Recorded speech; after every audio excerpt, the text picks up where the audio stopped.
All right, greetings to everyone. Good day, good afternoon, good morning, whatever or whenever is the time you're watching this recorded video. And I hope you're all well and in good condition today. Last meeting, the last session that we had, it was all about the discussion on the VMGO and its link to the course and specifically to the subject, which is the MD.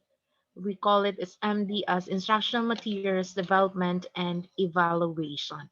This time we are going to talk about the key concepts of instructional materials, the difference between the textbooks and instructional material, and its general or the basic principles in crafting an instructional material, including the guidelines in creating an instructional material basing from the CTU system. Okay, feedback from the last meeting's outputs, you had your brush up and sharpen up activities. Both were submitted. Few of you had submitted already in the Google Classroom. And I found out that there were some who followed the description, actually, what is written in the description of the Google Classroom.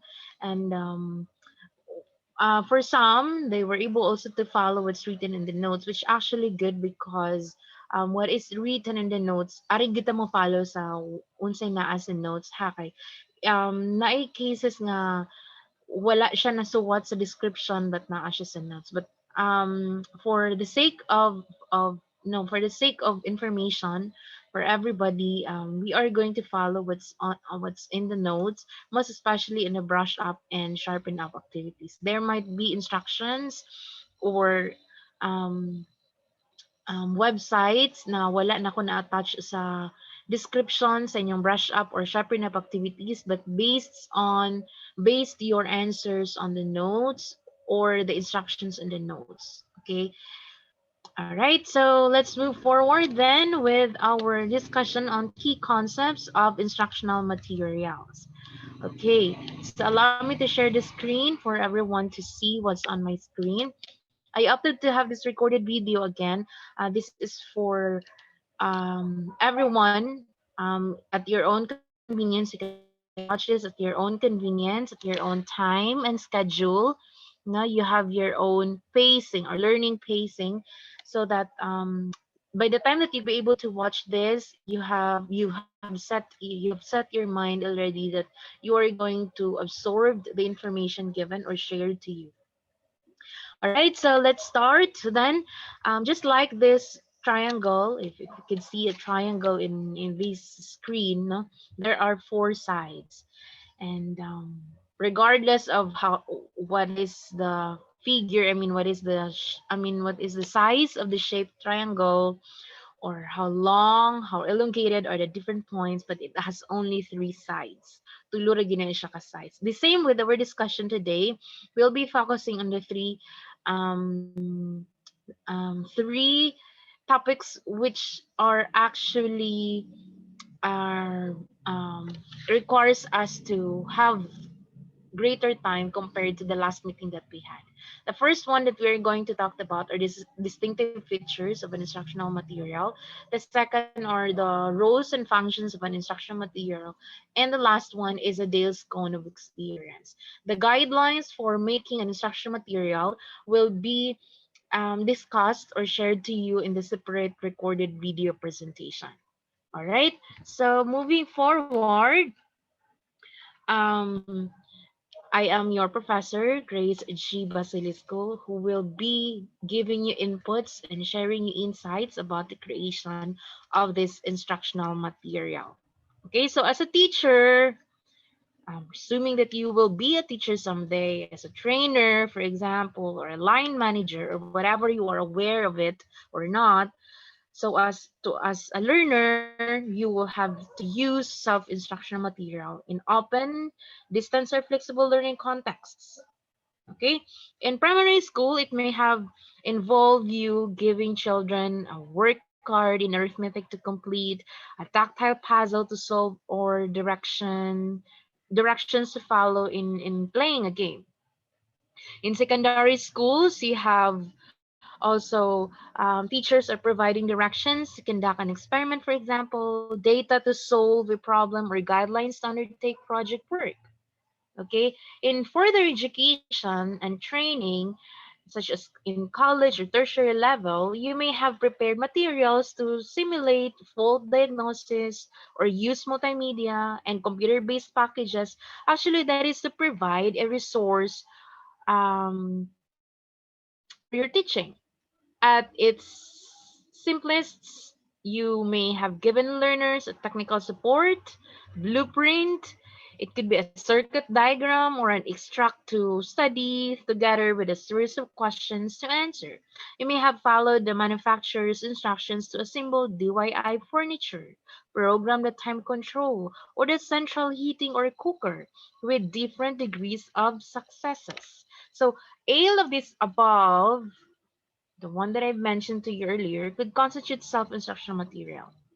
Okay, so if you are involved in producing self-instructional material, then it would be worth considering what features of these instructional materials you are currently including in your basis. So if you're planning to be involved, you could consider what feature you could incorporate and thus maximize the effectiveness of your teaching. So in doing so, I would suggest that there are three questions to address that relate to the three components that I mentioned, or topics that I mentioned a while ago. The first actually is, what are the distinctive features of self-instructional material? The second is the differences between textbooks and self-instructional material. And the third would be the roles and functions and the Dale's cone of experience. Okay, so um, this one is self-instructional material, the distinctive features of IM, and the difference of textbooks and self-instructional material. For the first one, the distinctive features of an self-instructional material. The first one that um, um, um, to not lead us into on our mind is an instructional material involves in an individual learning. Okay, so a major and obvious feature of self-instructional material is this one: individual learning, because that is because there is no need to wait until there are enough learners to form a viable group. Actually, indeed, it is possible within a single group to have several programs of study being followed, and those learners requiring additional or remedial help can have it provided at the same time as those who want additional practice or who wish to pursue their own special interest in an area.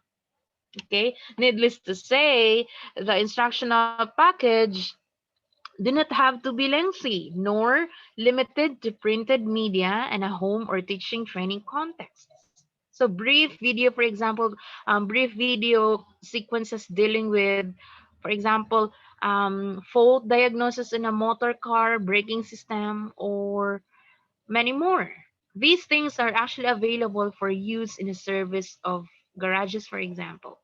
So mechanics can view the video, perform required checks in the system, and complete the fault diagnosis and effect a repair. So for English majors, you will be having your own time in crafting different artwork, written work, or outputs. So as at your own self, at your own pace, at your own convenience. Okay, so an instructional material involves individual learning. The second distinctive features of instructional material is self-paced learning. So each individual can work at his own pace rather than the pace of a group, actually, which may be too fast or too slow. Each individual can work at his own or her own pace, actually, that rather the pace of the teacher or trainer that believes in the optimum. So people do not study at a regular speed. Depending on their interests, background, personal experiences, and other demands, kamo, kita, students, kita, apil po go, no? Students will complete their study of some material quickly. At other times, it will take longer. For example, all new Open University undergraduates were given preparatory materials to study prior to the start of their courses.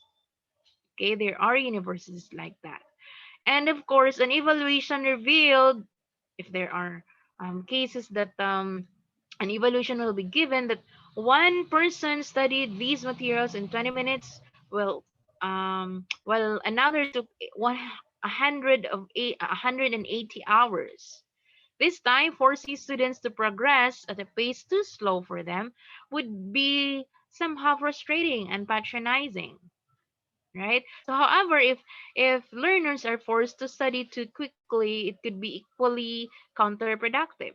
Leaving students trailing in your wake is not to be recommended, actually. Okay, so there are cases that students are too slow or too fast. So with this IM, you will be able to know your own pace in learning. Okay, another thing is private learning. No danger of loss of pace. Okay, how often, this question, how often have you been in a learning situation where you didn't understand some parts of an explanation, procedure, or technique? How often did you immediately put your hand up and advertise your ignorance, should I say? Or did you keep quiet, hoping it would become clear, or decide um, to check it with fellow learners later? Right?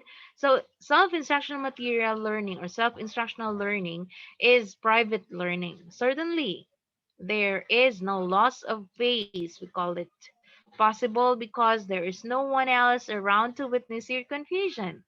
However, it does put great emphasis on the need for clear teaching with everybody, or with every opportunity for learners to monitor their progress, check their learning, and resolve their problems. So in case the above or the one that I mentioned to you earlier, suggesting that these I am considers private learning, then it would be better. Okay. Another thing, or the fourth, this feature of self-instructional material is available at any time. Learners can learn what they wish rather than according to an external timetable. All right.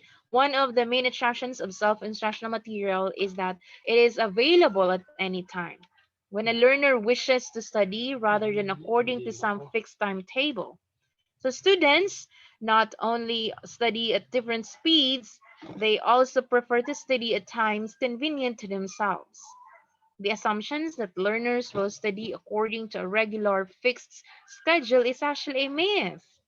The belief that regular broadcast transmission or tutorials would pace a student have been actually replaced by the realization that only assignment deadlines are likely to prompt study to a timetable. So see, we now realize that between such assignments deadlines, study is likely to be irregular for the majority of students. So students pace themselves according to their own schedule and competing demands. So where a course follows a linear sequence, it is common for students to fall behind and then undertake a period of extensive study to catch up or get ahead. So where courses resembles a resource with the ability to study in virtually any sequence, it is common for learners to focus on what they either find most interesting or what they need immediately. For example, okay, an explanation of an appropriateness of different statistical procedures and how to conduct them may be needed now rather than in several weeks' time. Okay, so number five is available at any place. In students' homes or when traveling, unless fixed or special equipment is needed. No? So a distinctive feature of this instructional material is that it is actually available at any place. In students' home, for example, when traveling at work or during holidays. Right? So the only limitation would be where some audio or video or practical or computer-based materials are needed. Okay, however, at the present time and for the immediate future, the majority of self-instructional materials are to be based on print and thus portable, cheap, and flexible. Okay, so many learners describe how they fit their study around their lives, actually. Studying between breakfasts and going to work, during the lunch break, and on the bus home. Okay. So, one student, for example, a bus driver, describe how he completed a degree while sitting in the cab of his bus prior to at the end of his bus route. Okay, many teachers and trainers would have acknowledged that simple, we call it as kitchen sink experiments, no? Using everyday items that can be used to illustrate the principles and relationship that have previously required laboratories, for example, workshops or clinical settings, portable cassettes, tape recorders, and many more. All right. So another thing is available at any number. There is no limit to the number of learners who can be studying a course at one time. Okay. In principle, there is no limit to the number of learners actually who can study a course at one time. However, there is a problem often encountered by conventional institutions of requiring a viable size group. Sometimes the reverse is actually true. For example, because actually in a classroom it is advisable to have one teacher is to 25 students, but the thing is there are classes comprising of 40, 45, 47. All right, at worst napaganing 50, 70. So hopefully in our Philippine setting, in our scenario these days, there would be a separate, or there would be a limitation as to a very good ratio as to one is to a certain number nga dili maglisod ang teacher. Okay, labi na gid og self-paced learning siya because there would be one on one. Okay, next is standardized content. Okay, this one, all learners receive the same teaching materials because this is standardized. Meaning to say, learners deserve the best teaching and training materials that we can provide, which materials that are not adversely affected by the particular preferences or idiocracies of the teacher or trainer. So wala gid day prejudices diri. Dapat fair tanan. So kamo pohon nga mahimo namang mga teachers, you should build or you should have a plain treatment or same or just treatment to your students or learners. Okay, this is a kind of self-instructional material that will enable all learners to receive the same teaching material. Since the materials are available for scrutiny by others, it is likely that current thinking and accepted arguments are likely to be central rather than the personal views of the author. So if you are the trainer or if you are the teacher of an instructional material, make sure that those informations are can and stimulate students' ideas, the way of reasoning and assertion, making assertions and making a point, rather than giving all the favors to the author. Okay, unlike siguro when you are into literature and then you are having a biological sketch or biography or autobiography of the author before discussing or discussing all the contents or the written outputs of an author. Okay, so if the subject is um, teaching reading, teaching listening, teaching the macro skills in English, then might as well if you quote or if you use lines or phrases from a person or from a famous writer or from a discourser, then it would be better that you could be able to bring that up, allowing the students to stimulate their way of thinking. They it's either they agree or disagree with the idea, but never with all the favors are affirming to the author. Okay? Next is we have expert content. Materials can handle contributions from national and international experts actually. You may or may not be the world expert in your own field, but a distinctive feature of instructional material that you can include contributions in your teaching from colleagues as well as national and international experts. This is the one that I told you. Okay, you can use writers or famous um, writers and awardees, literature and communication awardees when it comes to your subject in relation to your field of expertise.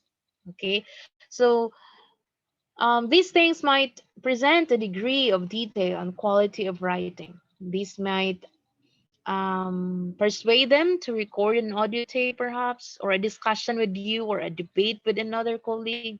So, depending on the resources and the technical expertise available, you may even be able to take the learners to places, they would find impossible to visit by recording such situations like events, techniques, for example, or whatever on videotapes. So, your learners may be able to take part in online discussions with an expert or other learners via computer mediated communication, or we call it a CMC.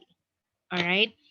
Of course, you do not have to automatically agree completely with the arguments and positions, theories, or models, but putting forward of these experts actually. But indeed, if you wish to compare and contrast these views, presenting them to learners and inviting them to make up their own minds. All right. Next in line is updatable contents. Updatable meaning update. So with the upgrading of teachers and trainers is costs, or it is a costly thing and a time consuming task, even when they acknowledge a need for retraining.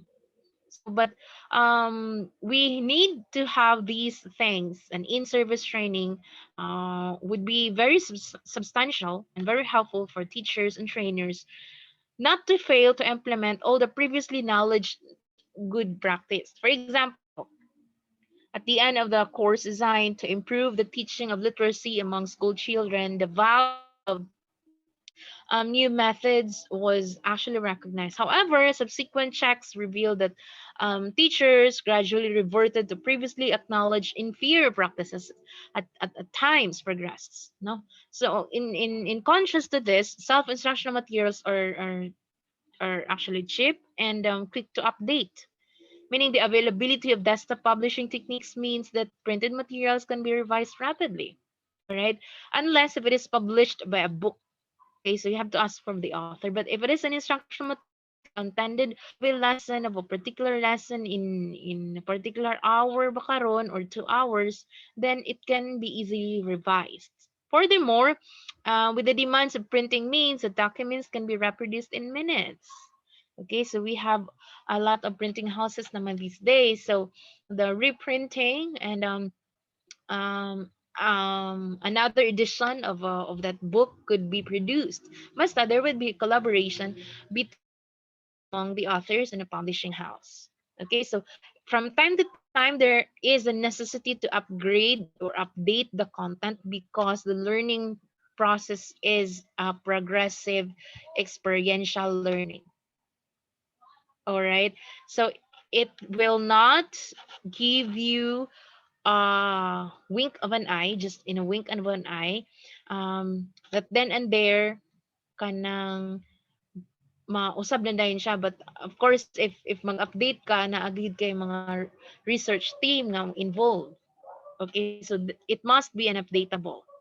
Okay, so number 10 is a structured teaching. This is referring to the teaching strategy that may reflect a consensus of the most effective and efficient way to teach. If you ask a dozen subject matter specialists, for example, independently, to design a particular package to satisfy an agreed aim and series of objectives, you would probably get a dozen different ways of doing it.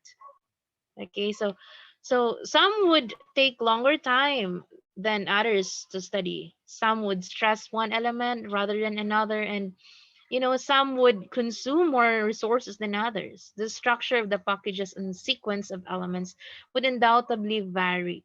Same with ours. Our the same with our system, no? We are using the 4 P's. We have the preparation, practice, no, preparation, presentation, practice, and performance. But for other universities and other publishing houses, they have also other guidelines in creating an instructional material. Okay, even in making a lesson plan, managlahi. But for uniformity purposes, the Department of Education is issuing a memorandum with the use of their lesson plan. Okay, LP, um, learning module, lahi-lahi na og tawag. Basta, just to give them, in fact, karon instructional material na gid gani ilang gigamit, no? Ready-made na gid gani siya. So there are people lang gid siguro nga ning himo ani core group nga nihimo silang mga learning modules ya gi-binded, no? They make it as an instructional material. All right. So moving forward, we have active learning. Distinctive feature of a self-instructional material would be an active learning. Okay. In what sense? All right. So individuals learn by using ideas presented in a teaching rather than merely being told about them.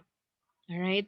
In higher education, such as ours and much of further education, the lecture is still widely held as an obvious method of conveying information. This is what I'm doing right now. Okay. The problem is that the teacher does all the work. Imagine all the telling. Right? The learner is reduced to the role of one who must merely comprehend, interpret, and remember, often little opportunity to provide to ask questions, resolve misunderstandings, or clarify ideas, which is sad. Unfortunately, many learners still appear to believe that this method is merit until given opportunity to experience an alternative way of studying. So a distinctive feature of this self-instruction material is that individuals learn by using ideas presented in a teaching material rather than merely being told about them. So the purview of exercises, for example, or activities or self-assessment questions would be the mechanism by which the key objectives associated with the teaching texts are realized, and that students allowed to practice them. So probably they would be able to immerse themselves in the view of teaching reading, listening, speaking, writing, and visualizing. So see, so there would be an active learning. All right. Next is having a frequent feedback. Learners should be getting continuous feedback to help them monitor and improve their own progress through the teaching packages. Okay, remember this. Because a knowledge of one's performance, the appropriateness of one's response to questions, confirmation of ideas and relationship are at the core of learning. All teachers and trainers would seek to provide feedback to students on their learning. Unfortunately, many lecturers or many lecture seminars and the like, or even workplace forms of teaching fail to provide adequate feedback. Okay, this distinctive feature of self-instruction material is that learners receive continuous feedback to help them monitor of their learning. Okay, traditionally, the feedback is provided in periodic comments, no, to learners in response to tests, quizzes, or assignments. A critical factor is not merely the quality of the original questions and corresponding feedback, but the speed with which it is provided. Okay, if a considerable amount of time elapses between posing the problem, such as encouraging a response and providing feedback, for example, its efficiency, okay, is effectiveness in I mean their efficiency and effectiveness is actually in doubt, no? Because at this time learners' misunderstandings should be or must be reinforced, or unnecessary confusion allowed to continue, because this is a self-instruction material designed to provide a feedback continuously and enlighten their confusions. All right. So number 13 is to have explicit aims and objective. It is very clear. There must be a clear what the learners would like to expect and to do as a result of working through the packages. If you're an experienced teacher, or as an experienced teacher or a trainer, if you are in the teaching field quite some time, when faced with a particular topic to teach or to a group of learners who would you should be deciding on how you intended to teach it, and what you expect learners to be able to do at the end of the teaching, at the end of the period. No, you would formulate the aims and objective first. Okay, una gining objectives na to. 14 is individualized tutoring, since it tutors respond to individuals' learners' needs rather than repeating the teaching provided by the self-instructional materials. This one, how can a distinctive feature of self-instructional material be individualized tutoring, be? No, surely it is a feature of conventional teaching, right? If self-instructional material is supported by a tutor, then such a person is able to respond to the individual learner's need in response to specific questions by I mean, for some reasons, through emailing or through even face-to-face meetings or virtual meet app or sessions, virtual sessions. Okay, so if a course of study has assignments as a tutor, they could be able to provide comments in the scripts or either by writing typed messages via email or talking to students on their points or audio tapes, for example, in ANA. So this is what we are doing right now, no?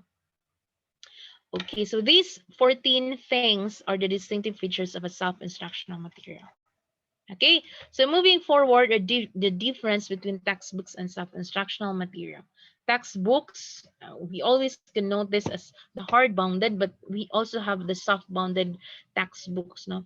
And textbooks are generally used in all subjects. Okay, most often than not, one textbook intended for one whole subject.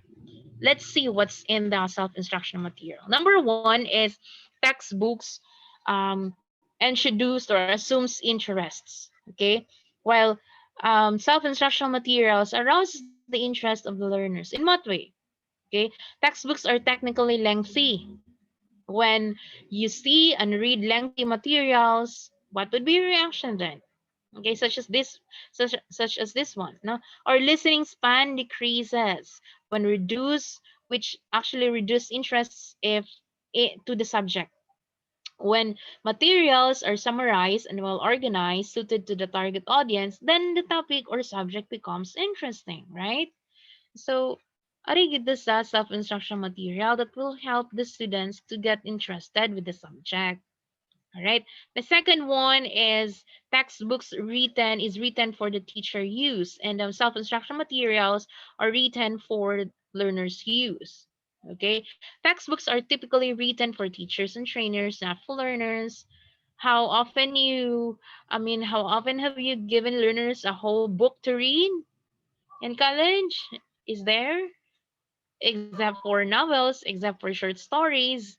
Okay, except for Precious Heart Romances, mga booklets, no?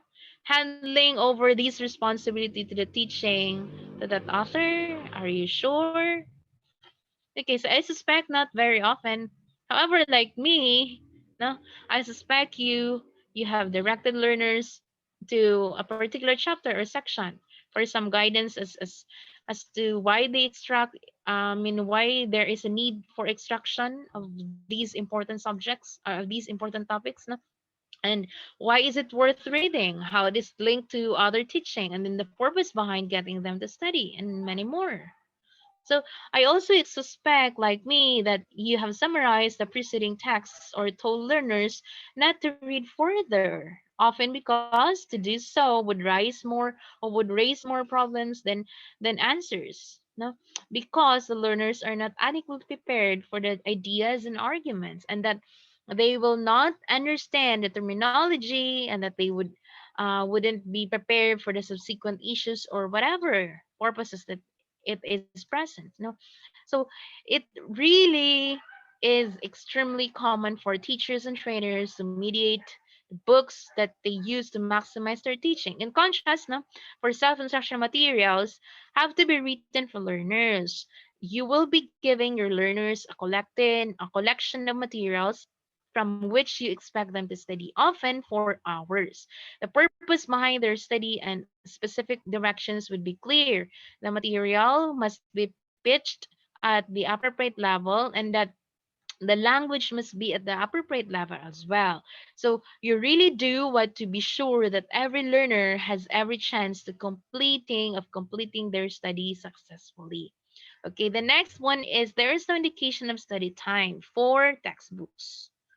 Okay, because this is not a self-directed learning. The second would be gives estimate of study time, because it is organized and it is um, already bounded with hours, time limit. Okay. Next is design for a wide market. Since if you have ever assembled a book proposal or negotiated a proposal with a publisher, you will be aware of their desires to maximize sales by appealing to as wide as an audience as possible, because it is intended for wide market. Because if you are in a publishing house, and then if you're a writer and you are approaching a publishing house to publish of your work, then kung ako man lang gani, kung ikaw man lang gani ang writer, then you are after of the wide market rather than the few, because you're writing for labi na gid if you're writing for business, no, you're writing for income. Okay, but if it is your passion for your own personal consumption, then I guess it's no longer a textbook. Okay, it's another thing. Okay, that's for your personal consumption.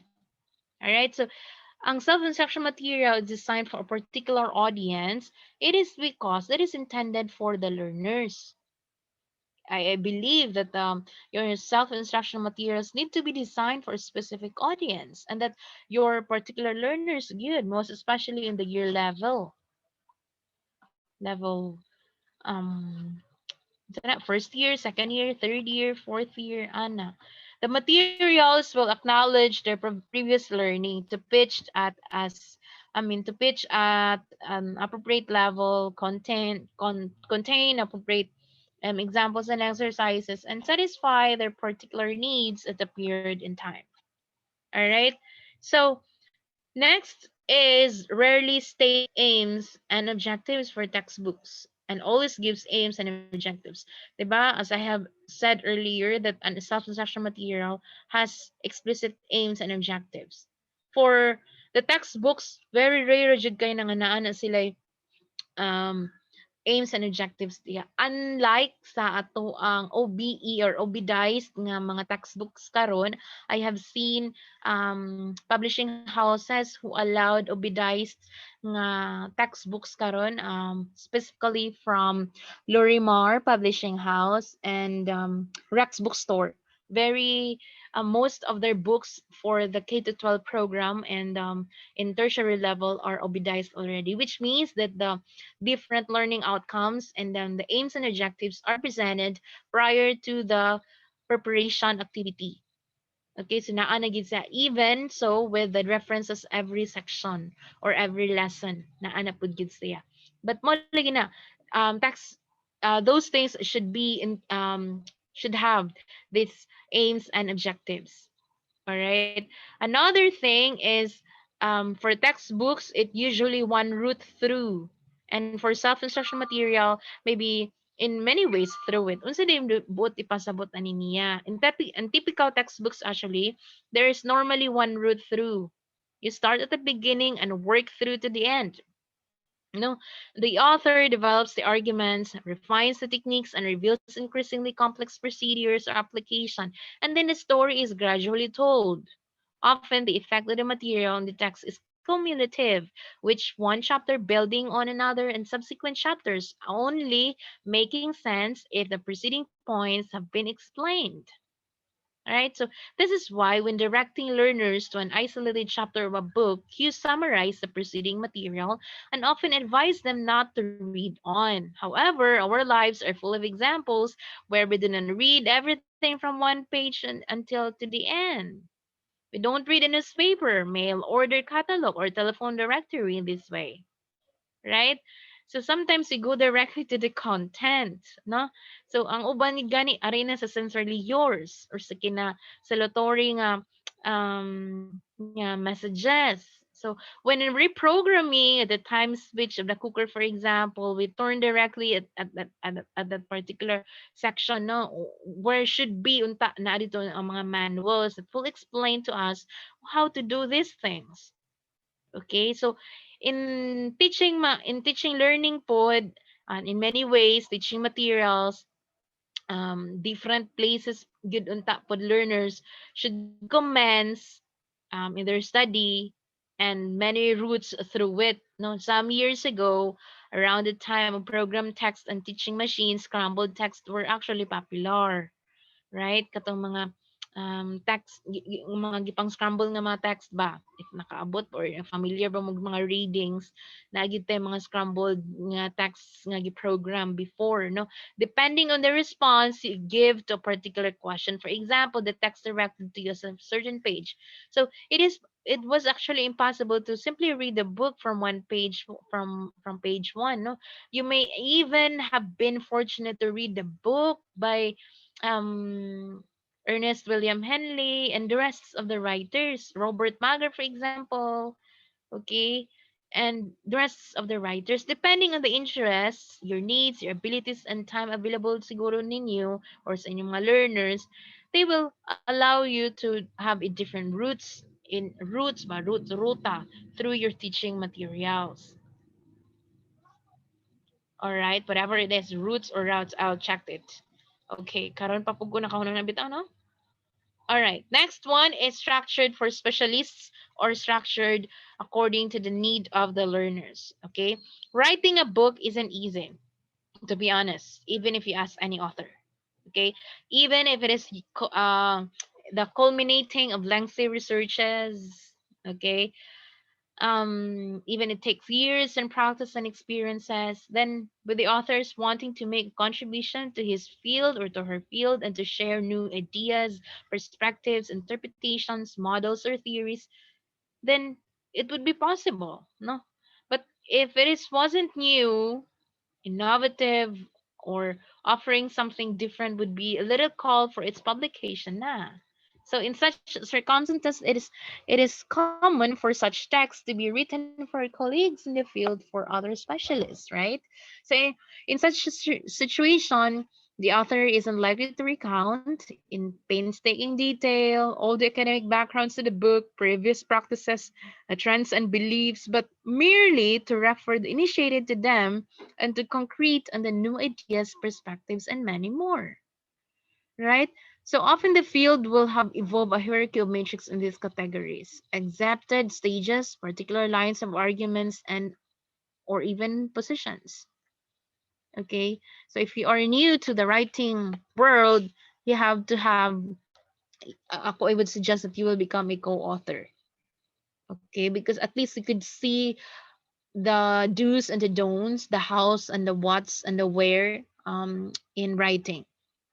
Okay, so this is not only for the academics, academic books, ha, but you could jump into copy editing. For example, if you wanted to become a copy editor, then you really need also to know the basics and conventions in writing. Good.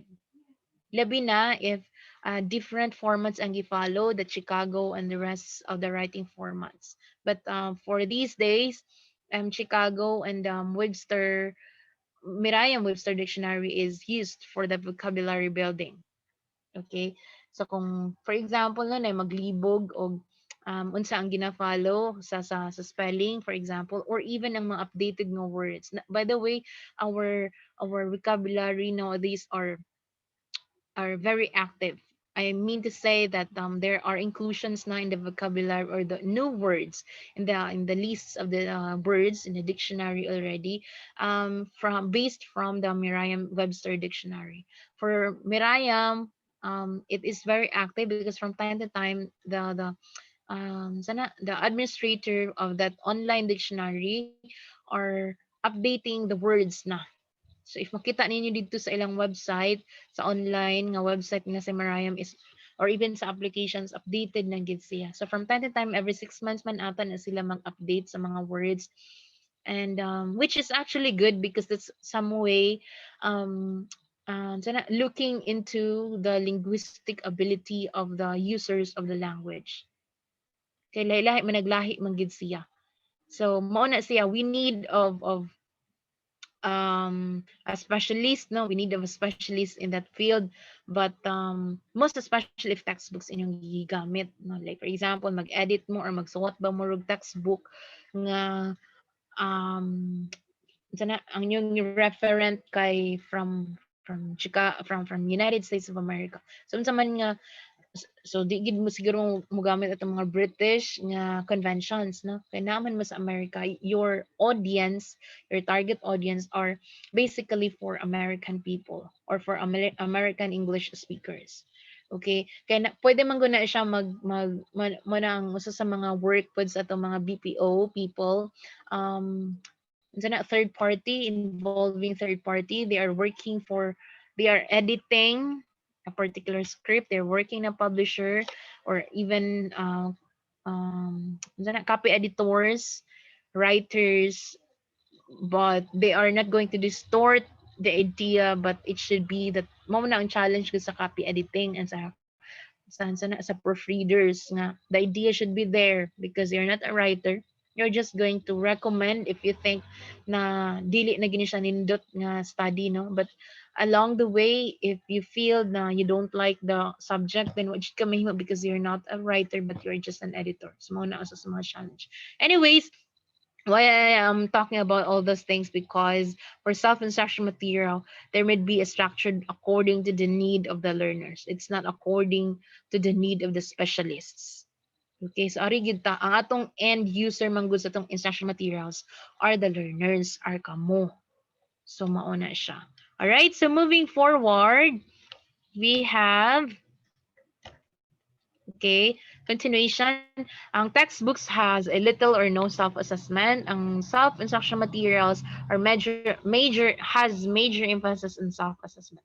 What did I mean about all these things? No, textbooks are typically strong on exposition of and weak on questioning, actually, because they're giving information. Okay, they're giving all the information. Good, mabita na nga teachers or professors are highly encouraging the students to read books and textbooks, good, no, because giving the details man ang textbooks. But most likely there are textbooks that doesn't have any assessment or even exercises. Unlike sa instruction materials, we have, in fact, sa atong nga format, we have our preparation activity that will simulate or as a springboard in the in the classes, and then the practice exercises, and the performance. So, but for textbooks, usually lang yun na three questions, two questions, and the rest are telling of information, what happened, what are the steps and the ways in creating these things, and creating a particular art craft, ana. So, textbooks as well seldom anticipate difficulties, and self-instruction material alert to potential difficulties. Textbooks are actually refined and balanced and complete as the author is able to make it. So typically, there is no loose ends to this one, no incomplete analysis or no remaining confusions.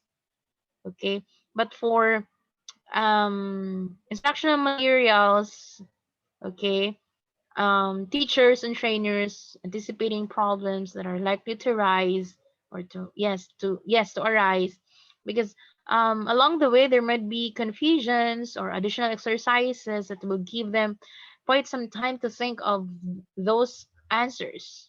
No, so the good thing there is they could be able to stimulate their interests and solve problems, practice problem solving skills, no, and critical thinking skills in a higher order thinking skills. So in ana siya. Next thing is occasionally offer summaries. Kay since giving of information mga laden with facts and supporting with arguments and events, no, and experiences and different right acts, for example, or even interviews, product of interviews, wala gina siya or very less or very often na gid kaayang giving of summaries or very occasionally. No? But for self-instruction material, at the end of every lesson, di ba, na magina siya summary or at least is sum up. Even kani researches, product researches na magutay conclusion. Same with the self-instruction material. All right. Next is an impersonal style. Impersonal style in the sense that the textbooks are intended for many. Okay, so dili siya maingon nga para rin sa usa ka student. Meaning i-consider na ni author to give a lecture for a mass gathering or a conference, for example. Okay, it could be ang tone niya it's no longer for a self, for a person. It's no longer for you, but it's for all na. So which actually sometimes the learners would not be able to feel that this is their work because of the idea that this is for all. Okay, na may na nga cases ba. Next thing is a textbook has a has a dense content. Okay, which means to say that very lengthy. Okay, dense, yeah, meaning daghan kaayo og sulod, which somehow nindot siya pod ka informative but tungod sa kadaghan kay broad kaayo ang concept na wala na ang target, which is balik na punta sa atong main objectives. Okay, unsa man atong first na target, second and third objective. So if it is a self-instruction material, our content must focus on the main objectives, how to attain the main objectives. Okay, maura gina siya. Next thing is textbooks are textbooks has dense layout. Kay dense man ihong content, most likely ang iya pong layout kay dense.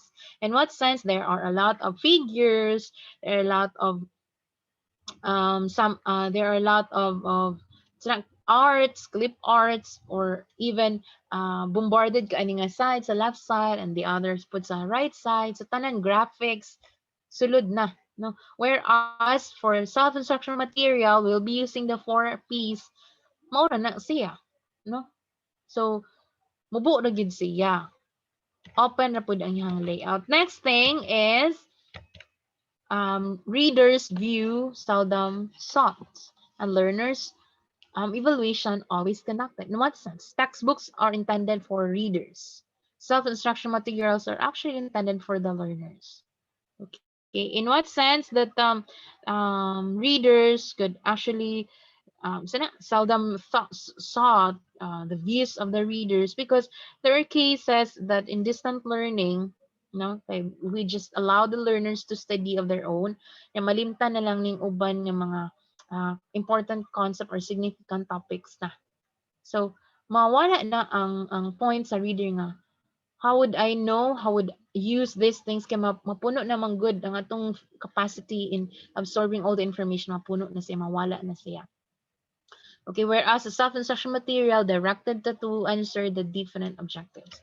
Next is this no study skills advice and provide study skills advice. Because since ang textbooks most likely are encouraging students to read, okay, for self-instruction material, um, um, involving or asking the students to stimulate their way of thinking, their critical thinking skills. So that's being suggesting the students to practice studies thinking skills. Yeah. Yeah. Next is can be possibly reading. Okay, can requires active response for self IM. Okay, for textbooks aims at scholarly presentation, lengthy, scholarly, which means all the datas labi na gyud if you're having an interview sa tanan gid nga mga importante na agi na dito sa textbooks. But for self-instruction material aims at successful teaching. In what way? Following the objectives, looking after how to accomplish the different objectives. Okay, so what are the roles then of self-instructional material? Number one role is a enhance of the memory levels of the students and the facilitate the teaching learning process and the rests. Okay, so all of these items, okay, if we could be able to read all of these, no, enhance, to facilitate, to improve, to serve as a tool. um, the learner cannot forget easily. It assists It gives lessons. It permits the students and teachers to experience concrete learning experiences and activities. All of these items are the roles of self-instructional material. In teaching learning processes, and self-instructional material hones competency standards needed for a particular subject, amplifying learners' view on real-world and meaningful learning experiences. All right. So next one is the self roles of self-instructional material by Conningworth. Okay, I include this one because he has a great contribution also in the field of making or redesigning of self-instructional material. All of these things are actually true. No, a resource of activities, a reference source, a source of stimulation and ideas, a support or less experienced teacher, a source of presentation materials, and a syllabus. Okay, meaning to say a framework or a guide. Right. So moving forward, what are the functions then? Number one is stimulus learning. This is very true. Second is to provide students support. The third one is to strengthen lesson structure. And the fourth one is to amplify differentiation of classroom. What I mean to say of amplifying differentiation of classroom, because there would be a lot of activities, not just purely reading the contents of the textbook or of the material, but there would be a lot of activities such as filling in the matrix, creating a craft, or experiencing of these things, exploring of this website, and so on, because you are applying a differentiated activity. All right. So moving forward are the basic principles. Number one, materials should be engaging and motivating. Second, materials do not have to be serious. Materials should provide authenticity. How to provide an authenticity of the material? One is to bring real world situations or scenarios in the contexts in the discussion. Okay, and then allowing them to explore and to experience these things. Okay, next is materials should provide the learners the opportunity to use the target language. Materials should be clear and systematic but flexible enough to allow creativity, such as allowing them to bring or to present or to create a collage, for example, or an activity that will enable them to create a song. Okay, for example, like brainstorming baron sila, and then they have an activity to come up that we are going to allow them to, you're going to ask them to create an original composition about this topic. For example, gender and empowerment, I mean, gender and development of women, no? Specifically on the role of women in the society, for example, and then allowing their minds to create of their own craft, not just purely in sketching, but of course in creating, in redesigning and using of the different words. So ina naman ang creativity. No, materials must be challenging, not boring, but challenging. Okay, it stimulates the mind of the learners. Materials must be student centeredness. If the textbook is teacher centered, IEM should be student centered. Next is materials should be keeping up to date. Remember, updatable content. All right. Next is materials should make people think. Materials should encourage learners to learn more. Materials should have learners' development confidence. It should require and facilitate the learner's self-investment. It should also provide sufficient knowledge about learners' needs. And it must include various activities to appeal to different learners or kinds of learners. And that's the last 14, by the way, 14 basic principles. All right, so moving forward is what we call the Dale's Cone of Experience. Why did I include this one in the discussion? Because this is very important that we could be able to know the different learning experiences of a learner. Now, for this model, this is actually an incorporates, I mean, several theories related to instructional design and learning processes. Now, during the 1960s, we have this person, Edgar Dale, theorized that learners retain more information by what they do as opposed to what is heard, read, or observed. Do you agree? Okay, according to him, that um learners retain more information by what they do as opposed to what is heard, read, or observed. Okay, so this cone of experience ni Dale was actually the most important contribution of him in the field of IT. In the cone, he explained there the interrelationships of the different audiovisual materials and their positions in the learning processes. And that this cone also provides teaching and learning models that allows teachers to understand how to increase the retention rate of the learners by involving the learners in the process. No, dili lang kay purely teacher. This means that while the learner participate and get involved in the learning process by expression, then they awaken the sensory organs. So you can see there the read, hear, view images, watch video, attend exhibits, watch a demonstration, participate in hands-on workshop, collaborative effort lessons, stimulate or model a real experience, and even design, perform a presentation, or meaning to say involving these things in a real life scenario. So what is this cone of experience? Inside the Anesthesia. This is actually a visual model, a pictorial device that presents bonds of experience, nasa kilid, no? A bonds of experience arranged according to the degree of abstraction and not of difficulty. Okay? Abstractions, yeah. Going ta paubos, not of difficulty. The farther you go to the bottom of the cone, the more abstract the experience. See?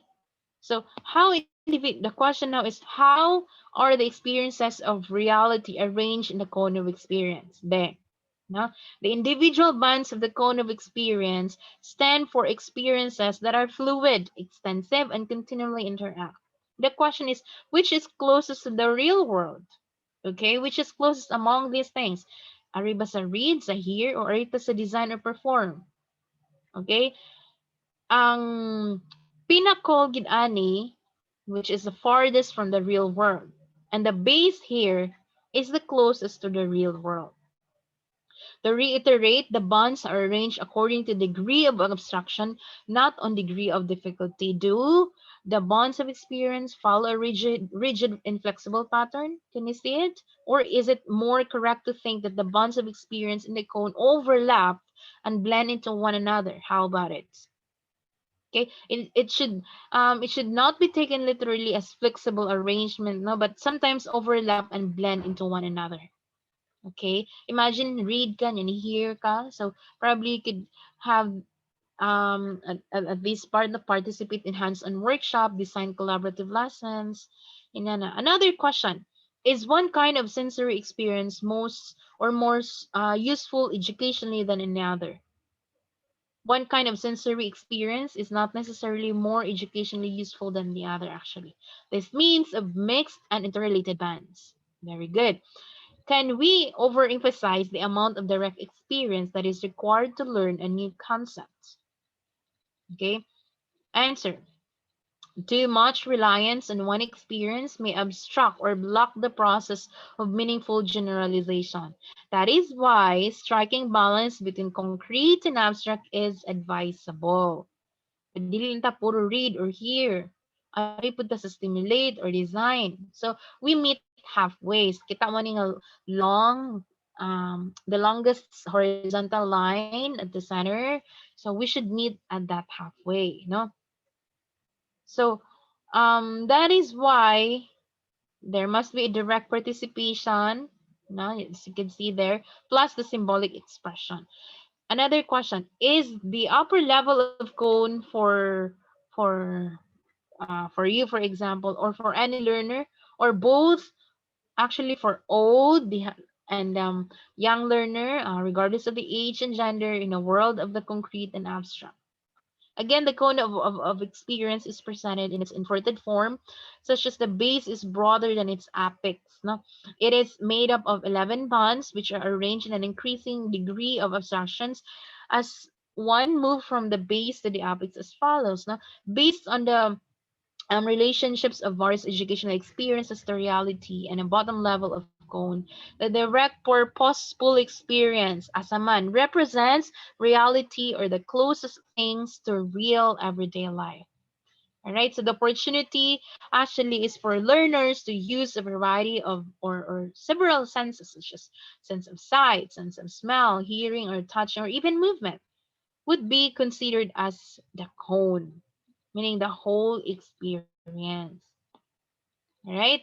So, naapod tayo gitawag og direct experiences that will allow all the use of all senses.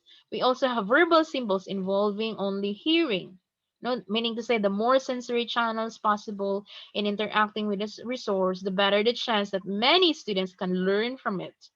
Each level of the cone in the picture, its base moves the learner a step farther from a real life experiences. So, experiences focusing only on the use of verbal symbols are the furthest removed from real life.